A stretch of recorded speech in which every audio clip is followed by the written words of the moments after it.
لیکن عام اعتبار سے آپ روکیں گے، دفاع کریں گے اپنی والدہ کا، لیکن اس پہ ہاتھ اٹھانے کی اجازت نہیں دی جا سکتی۔ کسی نے ایک سوال کیا تھا، ہم نماز میں بار بار انگلی اٹھاتے ہیں تو کچھ لوگ ہمارا مذاق اڑاتے ہیں، تو ایسے لوگوں کو کیا بولنا چاہیے؟ دیکھیے، اب کچھ جو بار ہوتا ہے کہ لوگوں کو کتاب و سنت کا علم نہیں ہوتا،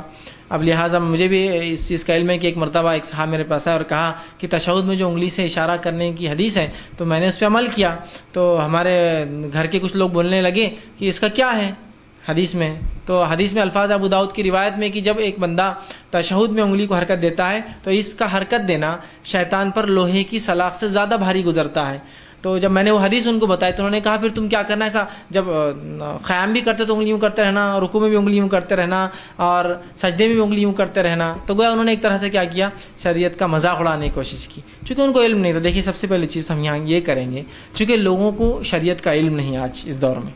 اب اچانک یہ چیز جب سامنے آتی ہے تو لوگ بگڑ جاتے ہیں، لیکن لوگوں کو بھی کام ہے سوچے اور سمجھے اور پھر بات کریں، لیکن لوگ مذاق اڑا دیتے ہیں۔ تو کبھی بھی آپ رد میں مذاق نہ اڑائیں ان کا، آپ ان کو سمجھانے کی کوشش کریں، اور اگر وہ نہیں سمجھ رہے تو وہاں سے خاموشی سے نکل جائے، اس لیے کہ کبھی کبھار ایسا نہ ہو کہ آپ ان کو سمجھانا چاہ رہے، وہ نہیں سمجھ رہے، اور نہیں سمجھنے کی وجہ سے وہ بہت زیادہ گناہ گار ہو جائیں گے۔ ٹھیک، تو آپ ان کو بتائیے کہ یہ سنت سے ثابت ہے، آپ اس کا مذاق اڑانے سے پہلے جاؤ اپنے علماء سے اس کی اچھی تحقیق کر لو۔ ٹھیک ہے، آپ جو کر رہے ہو غلط، صحیح میں بات نہیں کرتا ہوں، بولنا میں جو کر رہا ہوں غلط ہے کہ آپ پوچھو ان سے، اور اس کے بعد آ کر بات کرو۔ اس طرح سے مذاق نہ، ورنہ کیا ہوتا ہے، ہم ایک عمل شروع کرتے ہیں اور ہم اس کو اس انداز میں بتاتے ہیں کہ مذاق اڑانے پر مجبور ہو جاتا ہے، پھر وہ مذاق اڑا کر ایک طرح سے شریعت کا مذاق اڑا دیتا ہے۔ تو ہم بچے کہ ایسا نہ ہو کہ ہم وجہ بن جائے لوگوں کی کہ وہ شریعت کا ہمارے ذریعے سے مذاق اڑائے۔ تو آپ ان کو سمجھائیں۔ اب رہا معاملہ وہ لوگ جو آپ کا مذاق اڑاتے ہیں تو ان کو آپ سمجھائیے یہ جو انگلی کی حرکت ہے یہ آپ صلی اللہ علیہ وسلم کی سنت ہے، اور اس کا حکمت آپ نے بتائی کہ شیطان پر شاخ گزرتی ہے، اور صرف قاعدے میں، ورنہ وہ قیام میں وہ جو مذاق اڑا رہے تھے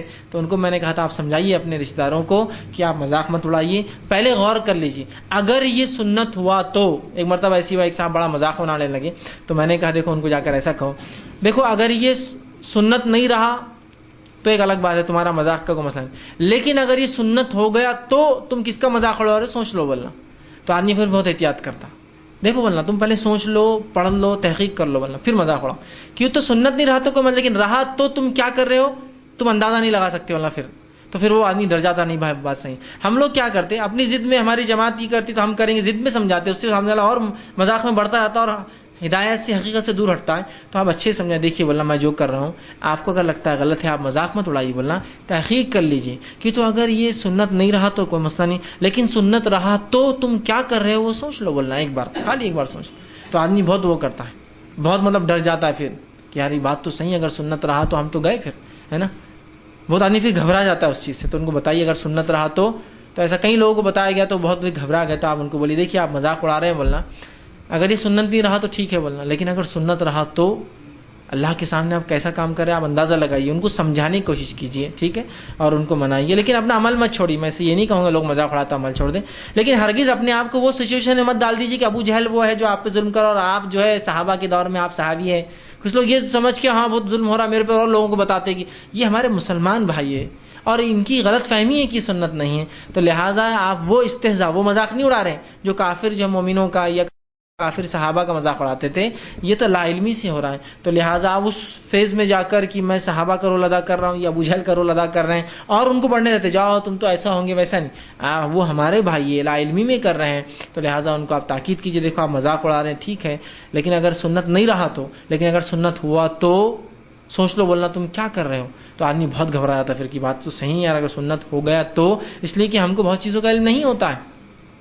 ٹھیک، اور بہت سی بار ہم علم دیکھیے زندگی بھر کبھی کوئی اور علم سیکھتے ہیں، بہت سی بار کیا زندگی بھر کبھی کوئی اور علم سیکھتے ہیں، ٹھیک، اور ہر چیز کا علم مکمل طور سے ہر کسی کو ہوتا بھی نہیں ہے، یاد رکھیے ہوتا ہے کہ ہر کسی کو ہر چیز کا علم نہیں ہوتا ہے، آدمی زندگی بھر بھی سیکھتا رہے تو دین کا علم آتا جائے گا، آدمی سیکھتا جائے گا اور آگے بڑھتا جائے گا، ٹھیک ہے۔ تو لہٰذا آپ ان کو سمجھانے کی کوشش کریں، اور ہم بھی کسی بھی شخص پر مذاق نہ اڑائیں کہ ہم کو ایک سنت مل گئی ہے تو ہم بھی وہی کرتے ہیں، مذاق اڑانا، رہے تم یہ ہاتھ یہ ایسا کر رہے، وہ ایسا مان رہے، یہاں ایسا کھڑے رہ رہے، مذاق اڑاتے ہیں، تو کبھی کبھار ہمارے اس عمل کی وجہ سے وہ بھی کرتے ہیں۔ تو لہٰذا ہم کو بھی اگر مکمل علم اگر شریعت کا نہیں ہے کہ وہ عمل اس کا غلط ہے تو کبھی ہم بھی کوشش نہ کریں اس کی مذاق اڑانے کی۔